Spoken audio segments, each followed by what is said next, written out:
ओम शांति। 5 मई 2020 की बाबा की साकार मुरली में विशेष बातें कही, लेकिन महावाक्य के ऊपर जैसे बाबा ने आज बोला कि ईश्वर की बोली हुई बातें महावाक्य क्यों होती हैं। शिव बाबा जो बोलता है, परमपिता परमात्मा जो चीज़ें बोलता है मुरली में, ऐसा तो नहीं है कि बाबा के शब्द जो हैं वो बहुत कोई विशेष इस्तेमाल करते हैं, उनकी वोकैबुलरी मानो बहुत हाई फाई हो, शब्दों का चयन बहुत ऊंचा हो, ऐसा भी कुछ नहीं है।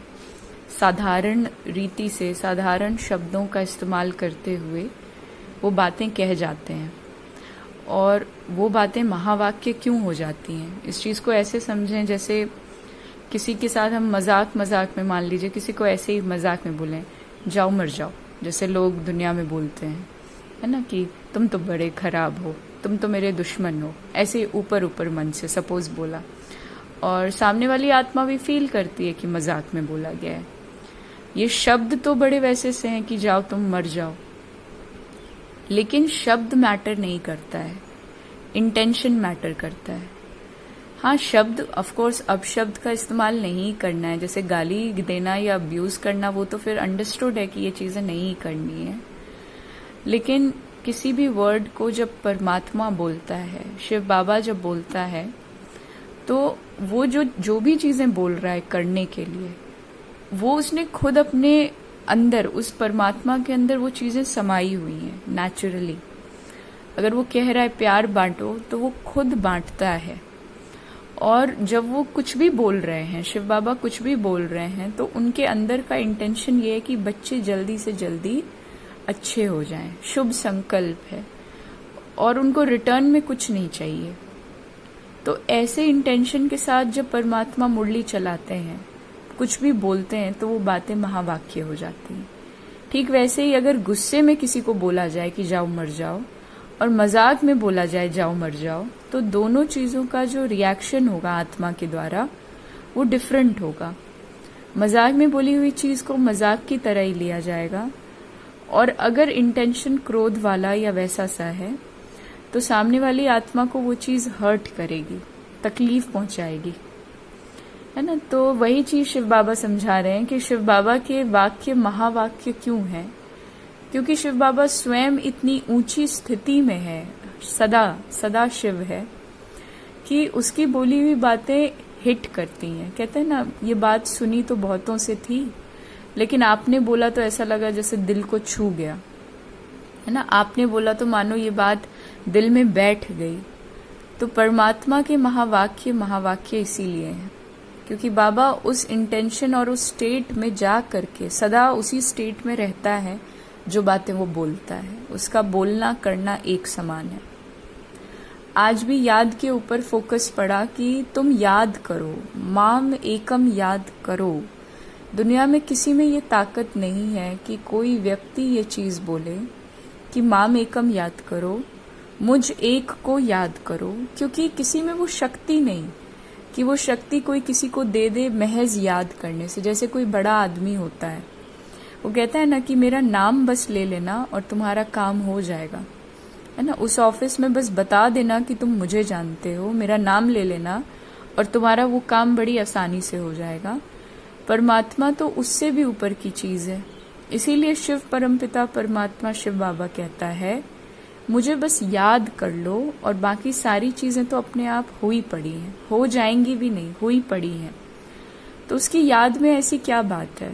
सिंपल चीज ये है कि हम याद कईयों को करते हैं, लेकिन जिन्हें भी हम याद करते हैं अपने आसपास, बाबा कहता है ना, पूरी दुनिया पे रावण का राज्य है, तो जिसको भी हम याद करते हैं वो आत्मा रावण के वशीभूत ही है। तो जब हम उसको याद करेंगे, किसी मनुष्य आत्मा को, तो जैसे उसकी मन की स्थिति है वैसे हमारे मन की स्थिति बन जाएगी। और फिर हम ये एक्सपेक्ट ना करें कि हमें बेवजह की खुशी मिलेगी, क्योंकि बेवजह में किसी ऐसे को याद कर रहे हैं जो दुखी है, तो कई बार हमारा मन बेवजह में यूं ही खराब हो जाता है और कहते हैं पता नहीं क्यों पर मन ठीक नहीं लग रहा है। तो वही चीज बाबा कहता है कि माम एकम, तुम याद करो मुझे बाय चॉइस।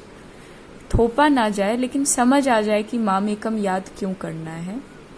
आज की मुरली में बाबा ने हमारा ध्यान थोड़ा गीता के वाक्यों पर भी डाला कि मन मना भव और मध्याजी भव, ये दो बातें सही हैं। मन मना मतलब मन को मनाओ, कन्विंस करो इंटेलिजेंस के द्वारा कि मन में जो भी व्यक्ति वस्तु आ रहे हैं उनसे नुकसान है। अगर सच्चा सच्चा फायदा करना है, बेवजह का खुश रहना है, अगर अपने हैप्पीनेस को अनकंडीशनल बनाना है, सो कन्विंस योर माइंड।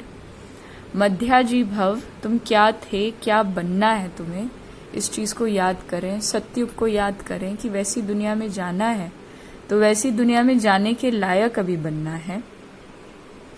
शिव बाबा ने ये भी आज की मुरली में समझाया कि शिव बाबा टीचर है, लिबरेटर है, लिबरेट करता है रावण से। कैसे लिबरेट करता है? क्योंकि उसकी स्थिति इतनी ऊंची है कि उसको याद महज कर लेने से अंदर की बुराई, क्योंकि देखिए हमने अच्छी बातें सुनी, बहुतों से सुनी, सुनते आए, लेकिन शिव बाबा में वो शक्ति है कि उनको याद करने से वो बातें इम्प्लीमेंट हो सकेंगी लाइफ में। यही डिफरेंस है बाकी सत्संगों और यहाँ में, कि बातें बहुत अच्छी अच्छी सुनाई जाती हैं, लेकिन उन बातों को धारण करने के लिए जो शक्ति चाहिए, उस शक्ति की कमी बाकी जगहों पर है।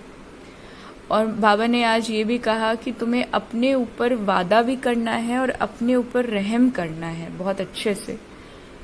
और आज के वरदान में हाजी के पाठ की तरफ इशारा किया कि मान लो कोई ना उम्मीदवार आत्मा है, कोई ऐसी है जिसकी अंदर कमी कमजोरी है, तो उसकी कमी कमजोरी को सामने उसको एकदम मत बोलो कि तुम में ये कमी है, लेकिन उसको सपोर्ट और पावर और स्ट्रेंथ प्रोवाइड करो ताकि वो खड़ी हो सके। किसी के चोट पे बार बार चोट देने से उसकी चोट ठीक हो जाएगी, ऐसा नहीं होता है। तो शिव बाबा कह रहा है किसी को आवश्यकता है मदद की और उसमें तुम उनको रियलाइज कराओ कि आप गलत हो, तो उसका चोट और गहरा होगा, उसमें हीलिंग पावर नहीं आ पाएगी। तो तुम गलत हो, तुमने ये गलत किया, ये तो दुनिया कहती है उन्हें, लेकिन बाबा कहते हैं आप बच्चों का काम है उन्हें क्या करना है उसकी तरफ बुद्धि को ले जाना, ना कि उन्होंने क्या कर दिया। और ये चीज सिर्फ उनके लिए नहीं, वो तो सेवा सबसे लास्ट सब्जेक्ट है, धारणा सबसे उससे पहले वाला सब्जेक्ट है। तो बेशक ये बातें हम डिस्कस कर रहे हैं, लेकिन कोई भी चीज डिस्कस करना, सुनना, महज सुनना या डिस्कशन ना हो, वो इम्प्लीमेंटेशन हो, चाहे कोई भी सुनाए कोई भी सुने। ओम शांति।